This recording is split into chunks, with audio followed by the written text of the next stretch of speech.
சேர்ந்து நாங்கள் பண்ணிக்கிறோம்.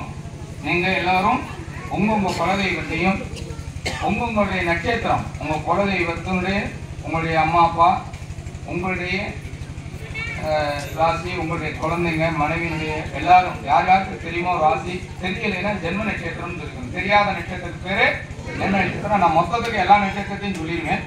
இப்போ வந்து இந்த இடத்துல இருக்கக்கூடிய தோஷங்கள்லாம் நிவர்த்தி செய்யப்பட்டு நம்ம தூங்குறதுல எந்திரிக்கிறதுல இருந்து இரவு தூங்கும் வரையும் எத்தனையோ தோஷங்கள் இருக்கு.